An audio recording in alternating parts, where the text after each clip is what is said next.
A very good morning to all of you all. So today we are again continuing with the same chapter number first. So today our topic is Renaissance, its different aspects.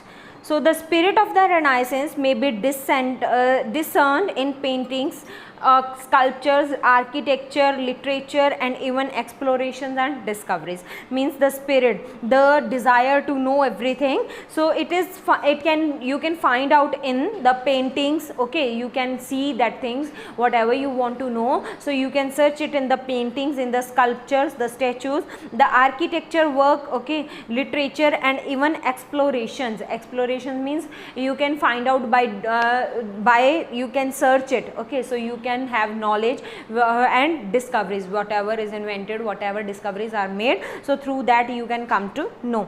Paintings. In the Middle Age, European artists were inspired by religious ideas. In the Middle Age, the European artists, they were inspired, means you can say they were motivated by religious ideas, means they were having their inspired by the religion. Okay, so they were inspired by the religion. The subject of their painting was religious. Whatever they were doing, whatever paintings they were making, they were related to the religion. The Renaissance spirit of eulogizing means praise highly. They were praised highly, and appreciating means they were having respect for beauty and was expressed more eloquently. Eloquently, you can say smoothly, that was expressed smoothly through paintings. The artist saw beauty in the physical world. Physical world is real world, and painted human figures with sharp features.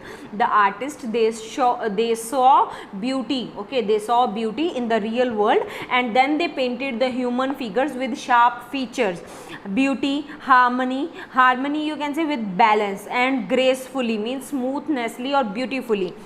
Leonardo da Vinci, Michelangelo, and Raphael were among the most famous Renaissance artists. So these were the famous Renaissance artists. Leonardo da Vinci was a painter.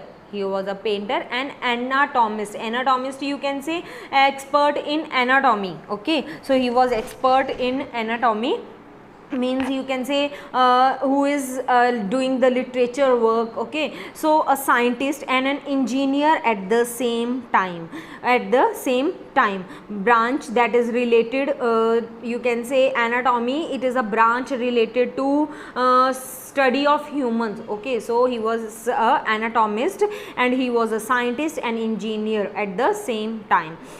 His masterpieces were The Last Supper and Mona Lisa. Mona Lisa represented his concept of an ideal woman. So the paintings which he has made us, The Last Supper and Mona Lisa. Mona Lisa, what it showed, it represented the concept of ideal woman, means she was ideal, she was perfect woman, painted amidst natural surrounding. Amidst, you can say surrounded by something or having something going on all around. Okay, so she is painted and it looks like that natural surroundings are there, that are moving all around her. Then Michelangelo was a sculptor. He was making statues. Painter and an architect. Architect is a person who designed buildings. Okay, he decorated the ceiling of Sistine Chapel in Rome. Chapel, a small building or room used for Christian worship. Okay, means that is used for Christians to worship in a school, in a prison, or you can say hospital, etc. Okay, so there was a small room, so he decorated the ceiling of this Sistine Chapel in Rome.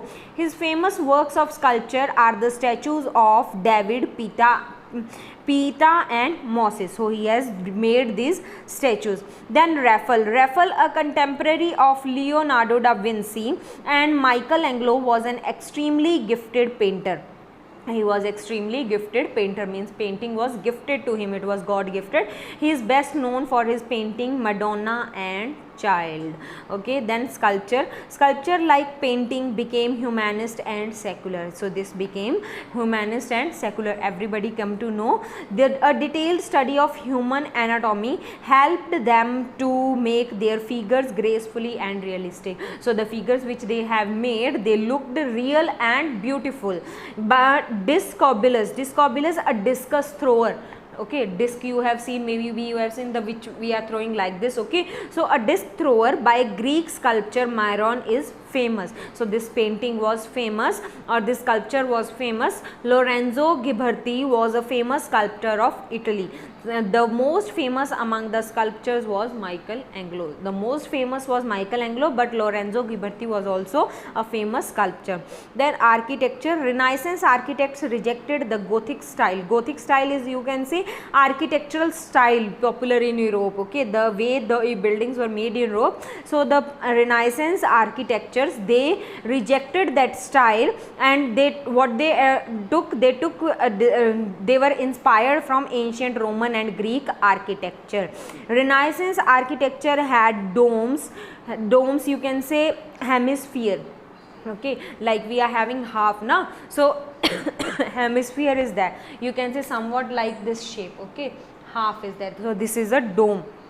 Pillars and arcs, arcs are arc shaped, you can say curve, okay, like this only we are having, like this we are making curves na, so it can be a curve, okay. St. Peter's Church in Rome was designed by Donato Bramante and Michelangelo. So these both, they has designed St. Peter's Church in Europe.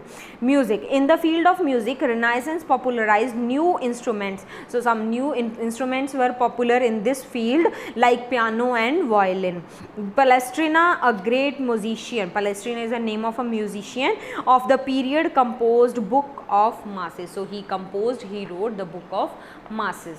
So that's all for today. So tomorrow we will learn more. So till then, bye bye, thank you.